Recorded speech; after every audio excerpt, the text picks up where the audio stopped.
đoạn đấy là đến vườn chuối rồi không ạ? Dạ.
Buồng này to quá này. Dạ vâng. Còn kia nữa. Dạ Nhưng mà hai buồng này còn non quá. vâng. Cô cháu mình đi vòng vòng qua đây xem là có buồng nào bên chặt thì cô cháu mình chặt nhé. Dạ. Hai buồng này còn hơi non.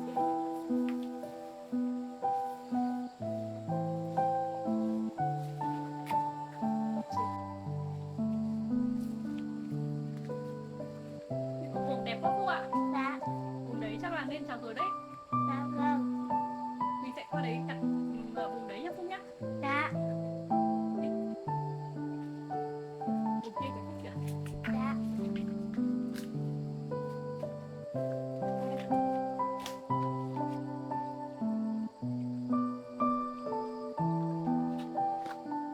Đây thì buồng ở đây nhá. Cô sẽ chọn buồng cuối này. Dạ vâng.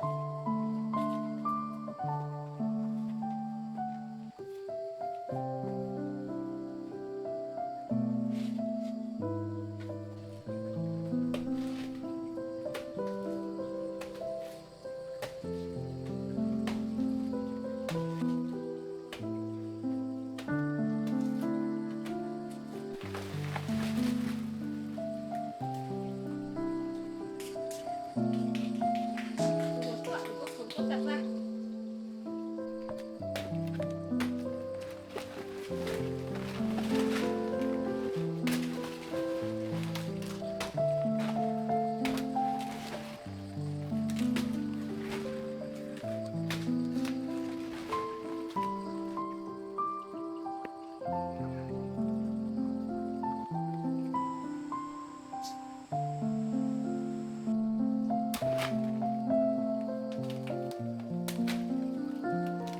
Cô ơi, buồng chuối này đẹp quá Phúc ạ.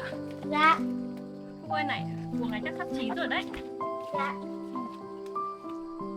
Lát nữa về cô cháu mình cắt từng nải ra rồi mới mang đi bán. Dạ vâng.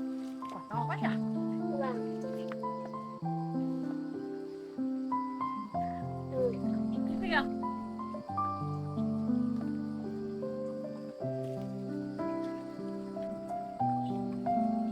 Cô ơi, buồng này nên chặt rồi đấy. Dạ. Cô chặt nốt buồng này nữa nhá. Dạ vâng. Buồng này này không này. Dạ. Cứ ở đây thôi nhá. Dạ vâng.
vậy được rồi.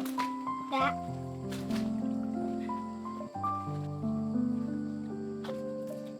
Đây, đưa vào đây cô ạ. Dạ.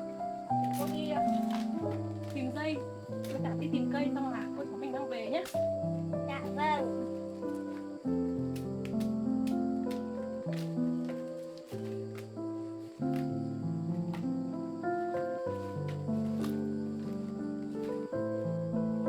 Con chữ này cũng to quá.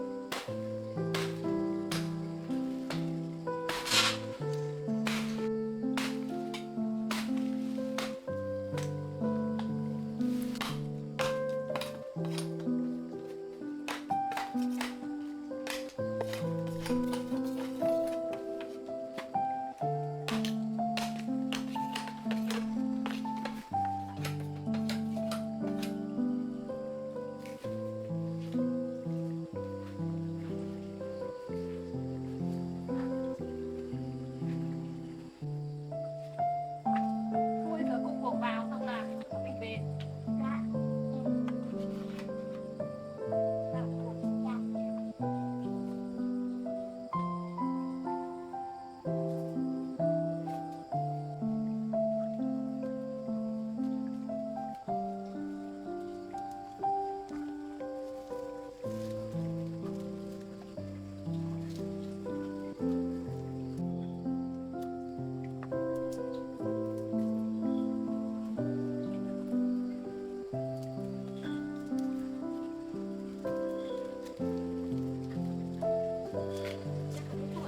Dạ. Cô buộc nước xuống bên cạnh này nữa. Dạ vâng.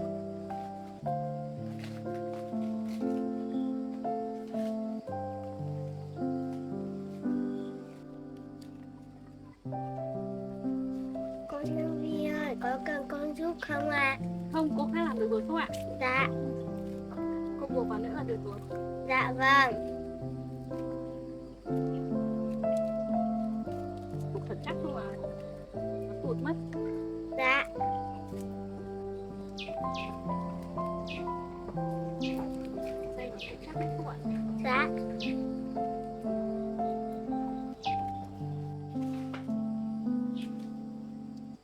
Chỗ này cho cô này. Dạ. Chị nhá.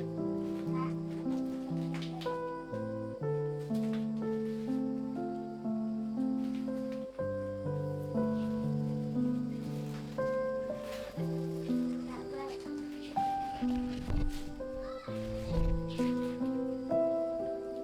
Đã không ra đây. Kéo tay cô lên nhá. Dạ. Được không? Được rồi, được rồi. Đi, cô cháu mình về thôi. Dạ. Đi Phúc đi trước đi. Dạ vâng.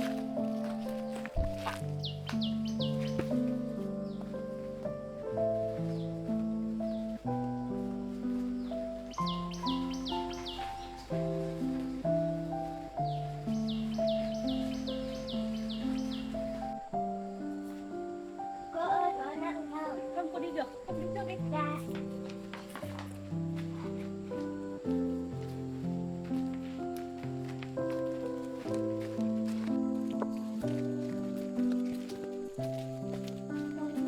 Đi anh đi.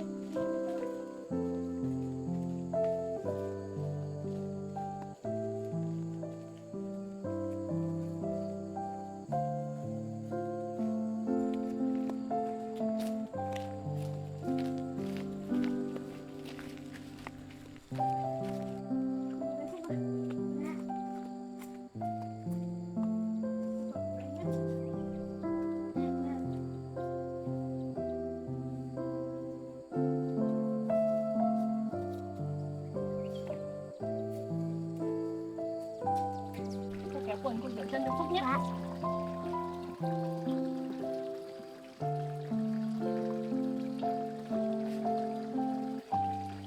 Dạ. Ngồi xuống thì cô rửa tay cho trước này. Ngồi hẳn xuống này. Đúng rồi.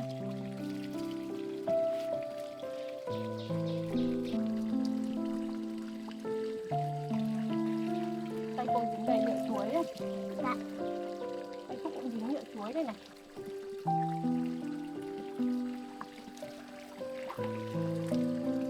Rửa sạch trong bàn tay nữa Phúc ạ.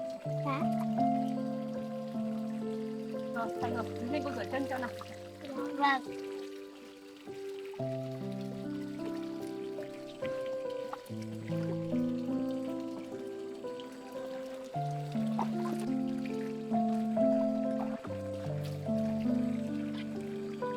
Rửa chân cho sạch sẽ nhá.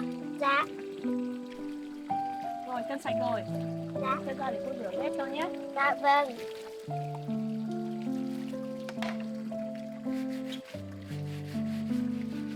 Sạch sẽ nhé. Dạ.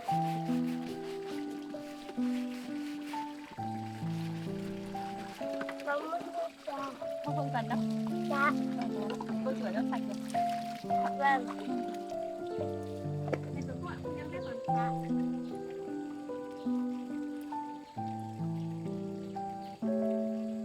Chạy vào nhà tắm lấy giúp cô cái chậu nhá. Dạ vâng. Rồi để cô rửa chuối. Dạ.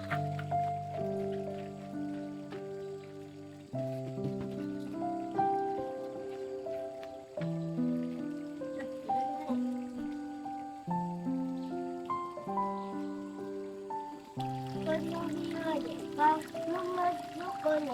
Thế Phúc múc nước vào chậu để lát cô rửa chuối nhá. Dạ.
Hai cô cháu mình rửa xong là để đây cho khô nhỉ?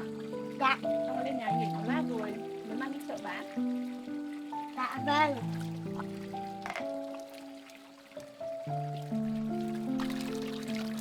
Chuối này già chín chắc là ngon lắm đấy Phúc ạ. Dạ. Tôi nghĩ là mang ra chợ bán mọi người sẽ thích lắm đấy. Dạ vâng.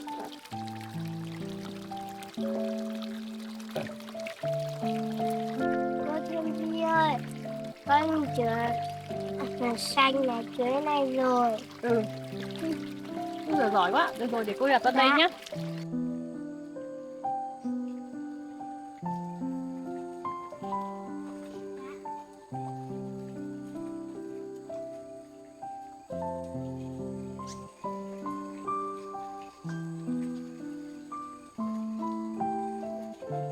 Dạ vâng.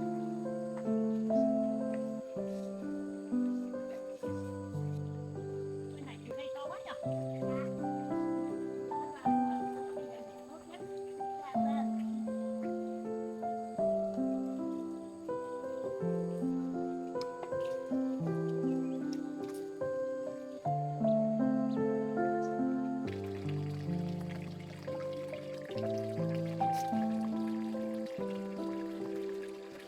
Cho này này vào đây.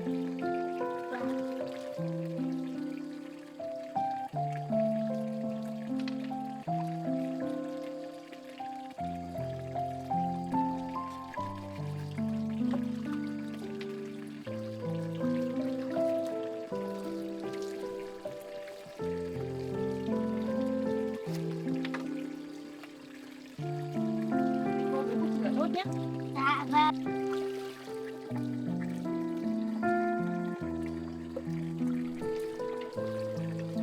Này này sạch quá Phúc ạ. Dạ. Này đẹp nhỉ? Vâng ạ. Đây lát nữa khô rồi mình mới mang đi bán. Dạ vâng.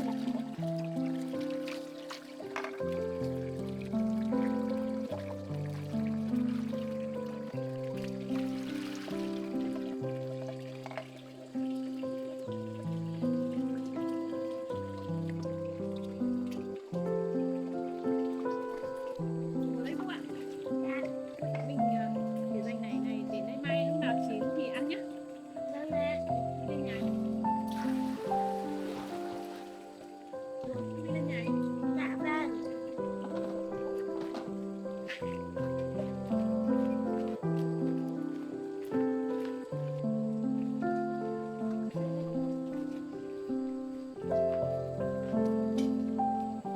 Ra đây. Đây các bạn. Dạ. Đây là hôm rất là chín đấy. Dạ vâng. Lên nhà nghỉ một lát rồi cô cháu mình phải đi chợ nhé. Dạ.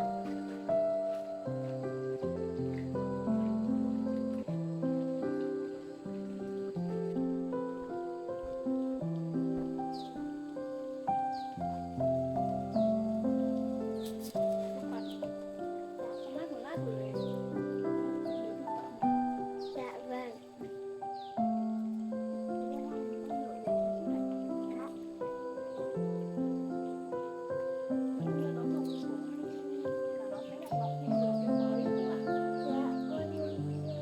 cây hoa màu cam kia nó màu nhiều hoa quá. Dạ. Con đi ơi, ở kia có một cây hoa màu đỏ nữa kìa. Cái đấy cô trồng đấy Phúc ạ. Dạ. Đây là hoa rất là đẹp lắm đấy. Dạ vâng.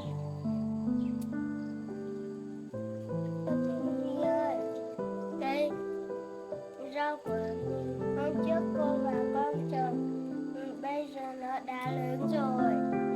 Nó bắt đầu mọc lên đều rồi Phúc ạ. Dạ, đi nữa, hai con cháu mình đi nhổ cỏ cho cây rau. Mình đi bán hàng về rồi mình sẽ đi nhổ cỏ nhé. Dạ vâng. Nó mọc đều nhé Phúc nhỉ. Dạ.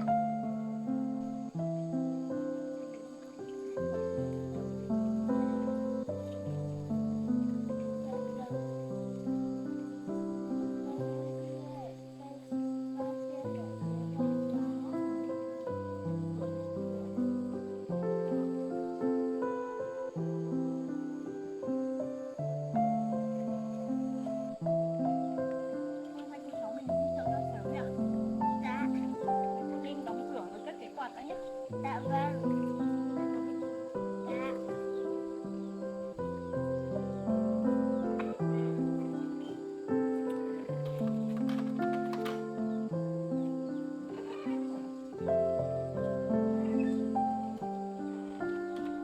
Đi, hai cô cháu mình lấy cùi để xếp chuối vào để đi chợ nhé. Dạ vâng.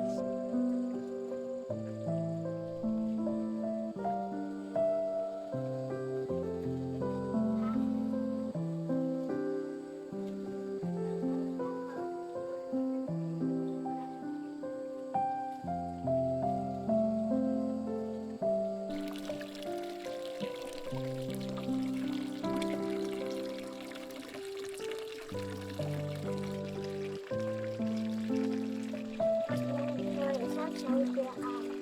Có xếp nước chỗ nào nhé. Tại vì là hai cô cháu mình đi thôi. Dạ.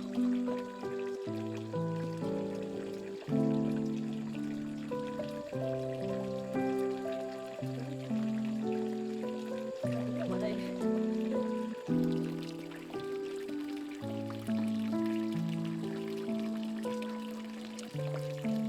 Đúng lắm nhỉ. Dạ. Cô cháu mình đi nhé. Dạ vâng.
ngon nhỉ.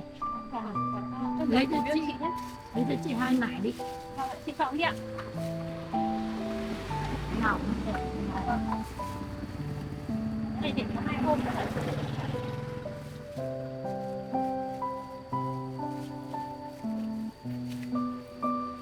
Chị ơi, chị phải chưa? Cảm ơn chị nhé.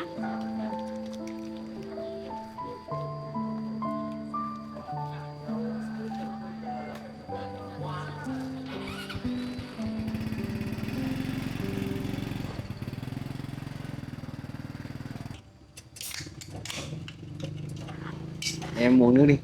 Vâng.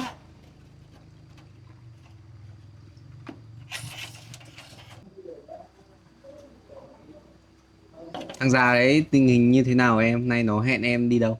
Ông đấy hẹn em ở quán nước bên kia. Ông bảo gặp nhau. Hắn ta đã săn tên căn nhà cho em. Hôm nay ông ta hẹn em ở quán nước để lấy sổ đó anh ạ. Em giỏi lắm, anh biết em làm được mà. Mà Em lừa nốt của ông ta, thêm nhiều đồ khác em ạ. Rồi anh sẽ đưa em đi du lịch. vâng ạ. Lát nữa em đi với ông ta, em nịnh nọt ông đấy rồi đem sổ đỏ về cho anh em nhé. Vâng ạ.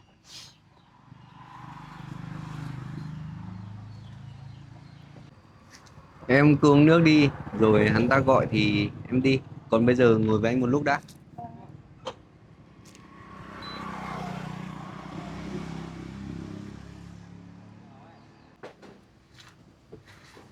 Anh ơi, cái con vợ của ông ta kia kìa. Đâu em? Bên kia kìa anh. Hôm nay chợ hơi vắng nhỉ không nhỉ? Dạ. Em ơi em xem chuối đi. Chuối này chị mới chặt về ngon lắm em ạ. 10.000 em ạ.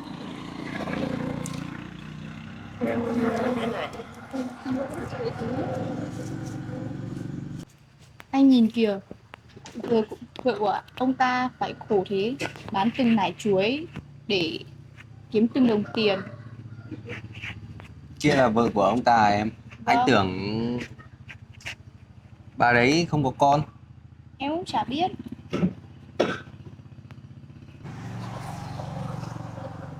Anh ơi, đến giờ ông ta hẹn em rồi. Anh chở em đi gần quán được không? Ok, thế giờ anh em mình đi. Vâng.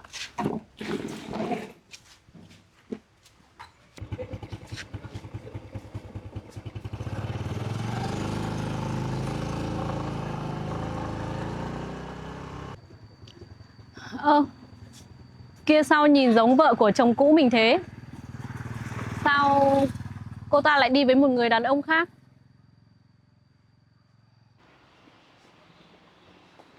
Gửi nữa. Anh cảm ơn.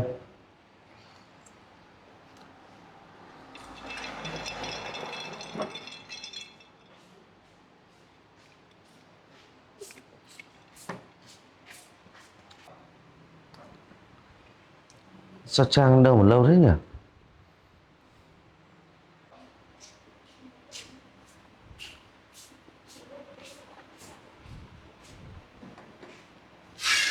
Mình hẹn Trang là sao lâu thế nhỉ?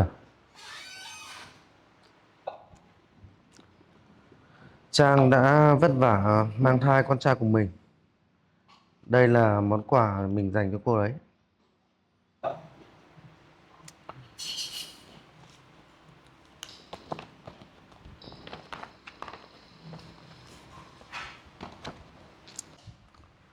Mình và Trang sắp kết hôn.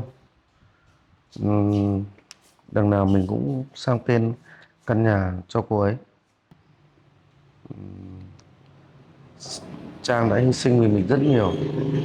Sau này tài sản của mình sẽ dành toàn bộ cho Trang và đứa con sắp chào đời của mình.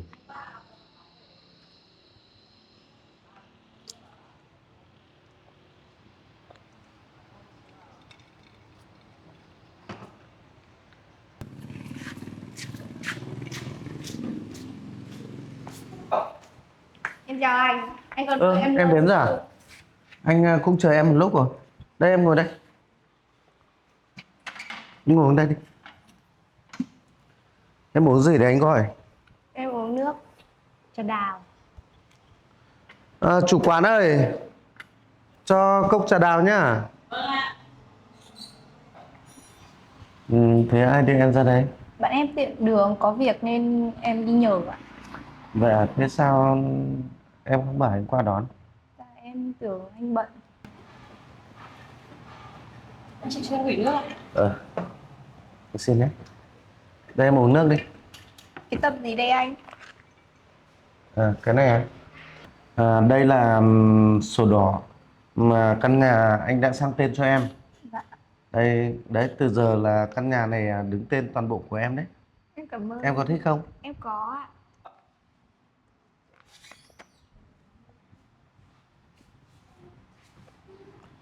Em có thích không? Em có ạ. Đấy, bây giờ căn nhà này em sẽ là chủ nhân của căn nhà này rồi đấy. Vâng. Tài sản của anh bây giờ cho em đứng tên hết rồi. Sau này anh sẽ đi làm kiếm tiền để anh lo cho em và con.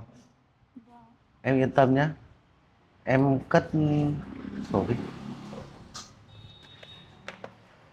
Em uống nước này.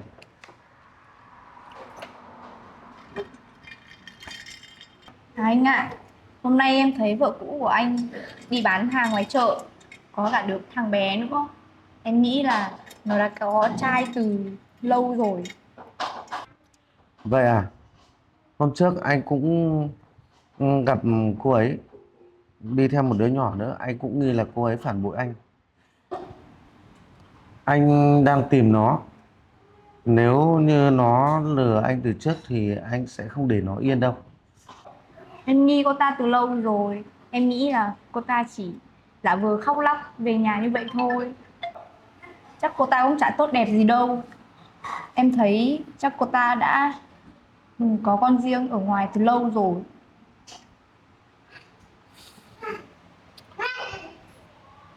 Được rồi. Nếu mà đúng như vậy anh sẽ xử lý nó.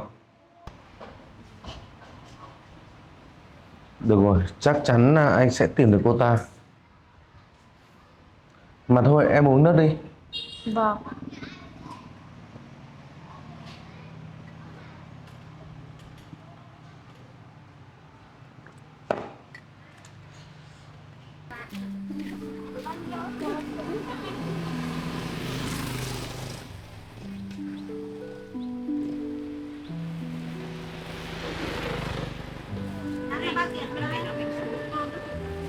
Cô ơi, để con giúp cô gặp Thế Phúc cầm túi ra cho cô. Dạ. Đây để cô cho. Vâng. Cô ơi, chắc chuối mày để 1-2 ngày chín ăn ngon lắm à. Cảm tí đấy ạ. Cảm ơn nhé. Vâng, em đi. Này anh, họ ở đây. Cô ơi, vậy là mình sắp bán hết chuối rồi cô ạ. À Phúc này, chỗ này ngon quá. Cô cháu mình để dành một đại tí mang về thăm bà nhỉ? Dạ. Cô ơi, này nhìn ngon quá. Dạ. Mình sẽ để phần làm lại này nhá. Dạ vâng. Con ơi, căn nhà này chắc bà sẽ vui lắm. Đâu, con không đi thăm bà rồi. Chắc là bà cũng nhớ Phúc lắm rồi đấy. Dạ. Cô cháu mình bán hàng xong thì sẽ về thăm bà. Dạ vâng.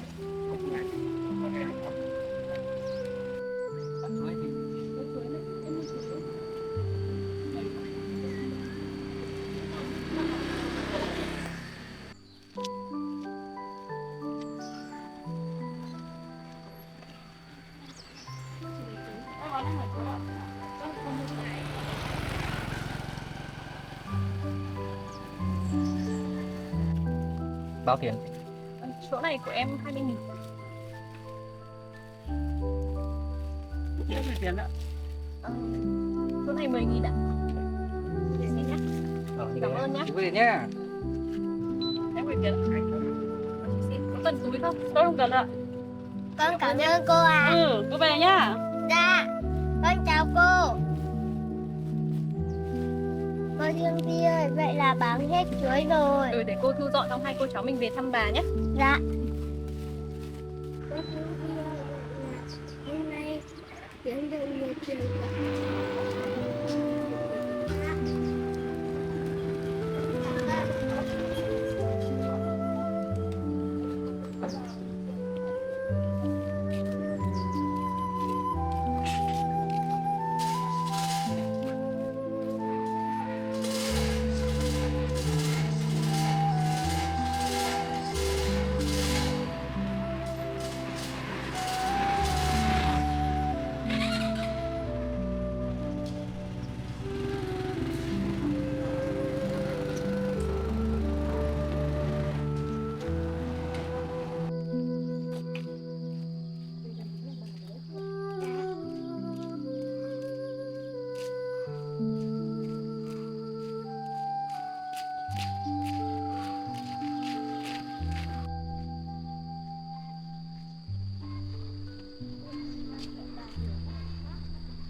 chào bà.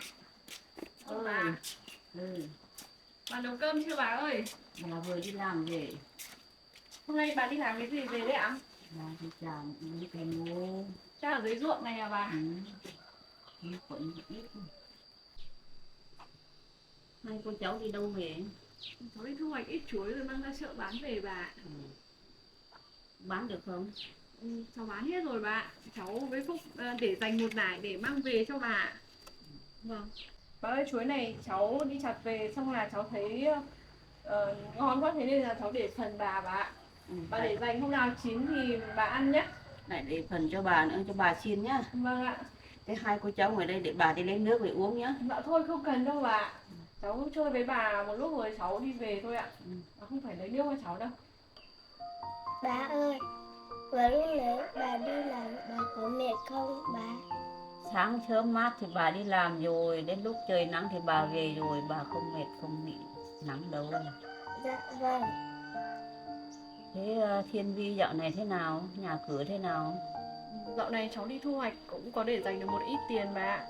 Cháu định mua một ít vật liệu về để xây nốt bếp lò rồi hoàn thiện nốt bếp bà ạ. Thế hai cô cháu có cần bà giúp cái gì không? Dạ không bà ạ. Cháu định là tí nữa về qua ngang đường rẽ vào mấy quán họ bán vật liệu rồi mua ít gạch với lại xi măng người ta chở đến tận nhà bà ạ. Vâng, như thế cũng tiện. Thế cháu tính thế cũng hợp lý. Dạ vâng. Thiên Vi này, bà thấy hàng xóm nói bảo là chồng của cháu nó đi tìm cháu, thế bằng này lâu nó đã gặp cháu chưa? Hôm trước cháu với Phúc đi thu hoạch về có gặp anh ta ở ngoài đường bà. Anh ta thấy cháu đi theo Phúc. Chắc anh ta nghĩ Phúc là con của cháu nên là anh ta đã chặn cháu lại. Chắc hắn ta nghĩ Phúc là con riêng của cháu đấy bà. Nên hắn ta mới làm như vậy. Bà ơi, chú ấy con nhìn vào chú đã không giữ chú còn nơi ai của con Thương Vi, bác cô Thương Vi về nhà chú ấy nữa. Sao thằng đây nó lại đối xử tệ bạc với cháu như thế? Nếu mà lần sau còn gặp lại thì cháu tránh mặt đi, không nó làm hại cháu đấy. Dạ vâng, cháu biết rồi bà. Cháu thì không sao bà. Chỉ sợ hắn ta sẽ làm hại Phúc thôi. Từ bé Phúc nó đã phải chịu nhiều thiệt thòi rồi. Giờ ở với cháu mà phải chịu khổ nữa thì cũng khổ thân nó quá bà. Cháu ạ, bà nghĩ thế này, nếu mà nó còn đến quấy rối phá cuộc sống của cháu thì cháu nên đi báo cơ quan pháp luật để ngăn chặn, không có làm hại đến bản thân mình. Vâng ạ. Cháu cũng nghĩ như thế bà. Nếu mà sau này còn gặp anh ta và anh ta còn làm phiền đến cháu thì chắc là cháu sẽ đi báo cảnh sát bà. Chứ không để cho anh ta như thế được ạ. Không thể để nó lúc nào lộng hành đến mình suốt thế này. Dạ vâng. Thiên Vi này, cháu chẳng phải lo nghĩ nhiều đâu. Có cái việc gì thì còn có bà với là anh em chung quanh, cháu cứ yên tâm nhá. Dạ vâng ạ. Cũng may là có bà với mọi người giúp đỡ cháu ạ. Chứ một mình cháu thì cũng không biết làm thế nào bà ạ. Thiên Vi này, hai con cháu ngồi đây để bà đi lấy ít trứng cho cháu ăn. Bà đẻ nhiều lắm, chị đi cho. Dạ vâng ạ. Cô Thương Vi gia đình có ở lại nhà bà không? Không Phúc ạ. Dạ. Lát nữa hai cô cháu mình về thôi. Cô cháu mình về còn chuẩn bị vật liệu để còn xây bếp nữa. Dạ vâng.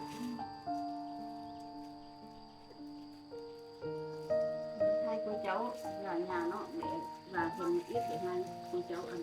Dạ vâng ạ. Thì cháu xin bà. Bác về xong là cháu nấu ăn bà.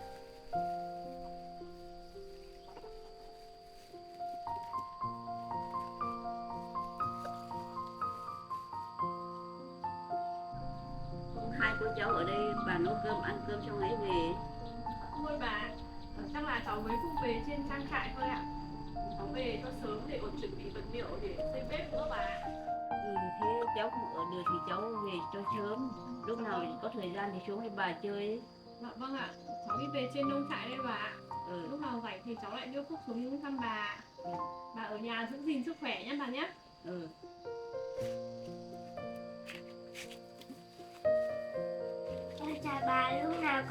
thăm bà. Lúc nào hai cô cháu xuống với bà chơi nhé.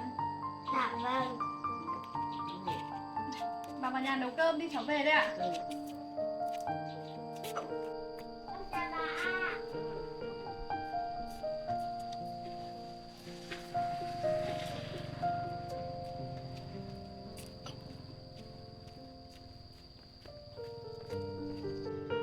Tội nghiệp con bé Thiên Vi quá, không biết bao giờ cuộc sống nó mới ổn định được đây.